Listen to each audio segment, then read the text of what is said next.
Vince, and I play guitar in Horrible Things. I'm John, I play bass in Horrible Things. I'm Professor Tim.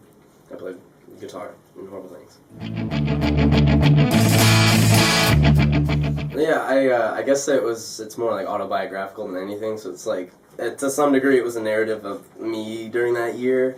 But yeah, I think it kind of became a coming of age kind of story to me, where it phased from, the last portion of childhood, maybe, to adulthood, which kind of felt like it ended up being a narrative.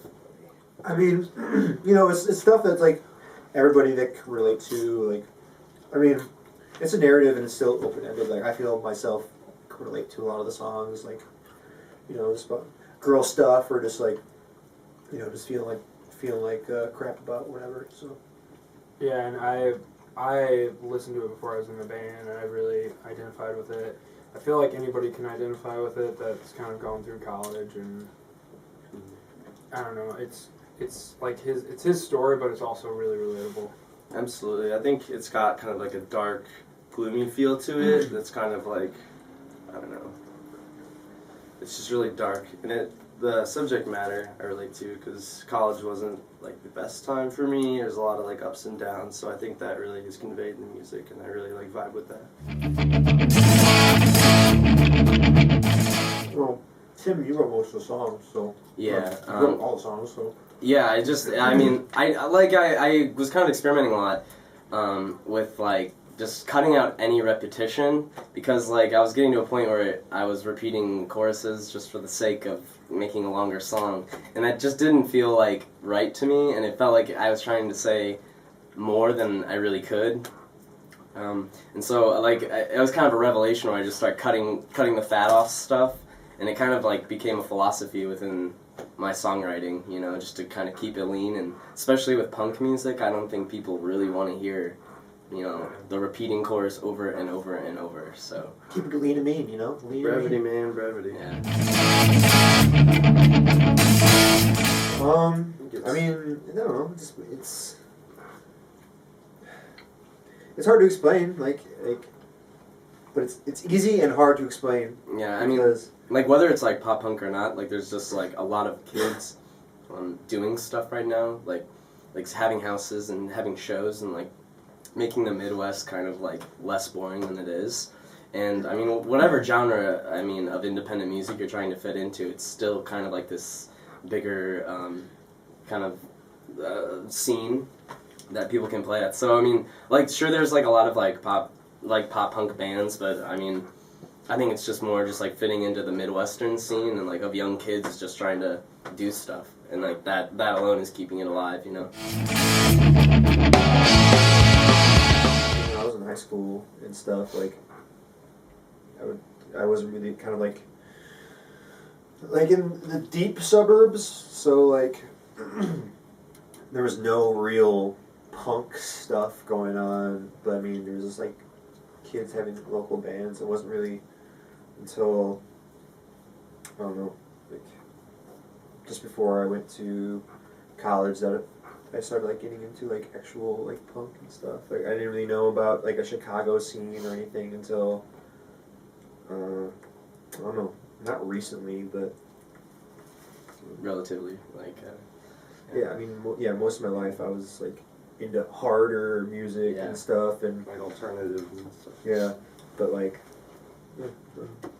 I know for me, I grew up in a really small town, so, like, my route to this kind of music was a really hard one. Like, I would have to drive, an hour, to go see a show somewhere, and that was just, like, a local show. Like, it wasn't necessarily, punk bands or anything like that. It wasn't until I got into college that I really started to get into punk, because I met people who were doing it. It started to make sense to me. Like, the more I listened to it, the more I identified with it and realized, like, wow, I wish I would have, like, found out about this movement, like, or been deeper into it, like, 4 or 5 years before. I would have been, just more into it. I've been going to shows since I was, like, 11, but I wouldn't consider them punk shows or hardcore shows. Until I was about 14, we found the scene. We used to go to new metal shows because, Peoria, Mudvayne, and it was the band Black Dahlia Murder. They were playing Peoria, and for some reason somebody was flyering at a new metal show, and they ended up not playing. But if I would have never gotten that flyer, I would have never found that scene. I don't think. I mean, it would have been much later in life, but. And then once we found that flyer, there was an address to a scene board, and the Peoria scene board was like incredibly active, and that's where we started looking up shows, going to shows. Yeah, I think if we have, like, all of us have in common that it kind of filled a void at a certain point, you know, where there isn't much to do in these locations, you know, and having these shows and stuff really, like, created a community of people and essentially a friend pool to kind of, like, make a place and make an identity. And that's kind of, like, all of us have kind of made an identity through the scene. So in that way, we kind of, like, owe it back to them to, you know, play at shows and hold shows and put together stuff, so keep it going. It makes you feel really special when you, like, grow up in a place where, like, sports and all that kind of stuff is kind of, like, uplifted, and no one really gives, like, a crap about, like, local music, like, at least in my case. So. Yeah, and yeah, punk music in general usually gets, like, gives you weird looks, because didn't that genre die in, like, the 80s? That's still going on. But it, like, you know, it's like it gives kids a place and people to relate to, and that you know, that, like, is why I'm here today. So Closest I got to in high school was ska. There's a lot of ska, a lot of metalcore, a lot of ska, and then it's kind of like Too much metalcore. too much ska.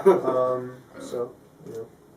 Yeah, that was one thing, like, going to the new metal shows. It didn't really, like, the whole time we were there, just complaining, like, this isn't it. And then when we found the hardcore scene, like, we knew, we, like, felt at home. Like, it just felt like that's what we've been searching for. And I've been with it since then.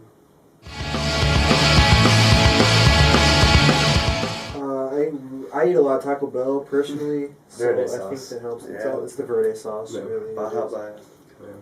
I've been doing push-ups lately too. I don't really know if it's doing anything, but I bring a towel to shows now. Yeah, just wipe it off, man. sometimes a second shirt, you know. That's Yeah, the right shirt. I get really self-conscious about how much I sweat at shows, but that towel, man, That towel, man. it's a necessity.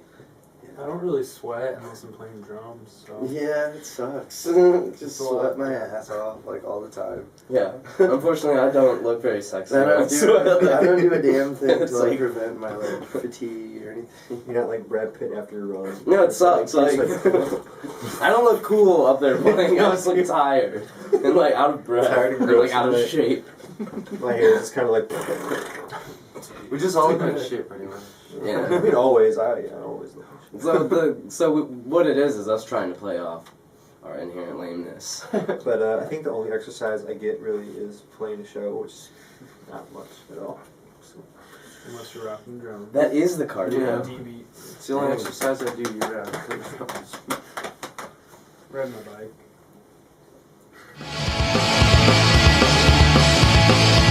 Well, like from like June until now, I've been just like writing songs as like a different approach, and I have like 90 songs written. So now I'm just trying to like go through them and like, you know, because there's bad ones. So I'm just trying to skim that, and then I'm trying to put music to it. And unfortunately, because of like jobs and stuff, it's been a slower process than I've anticipated. But like I'm definitely like getting a full record like ready, and I've got like the idea for the whole concept in my head already. So yeah, and like I live like 3 hours away, so like practicing is kind of difficult. yeah. But I mean, we have a new song written. We're gonna play tonight, so. Yeah, it's coming along. It's definitely by the summer.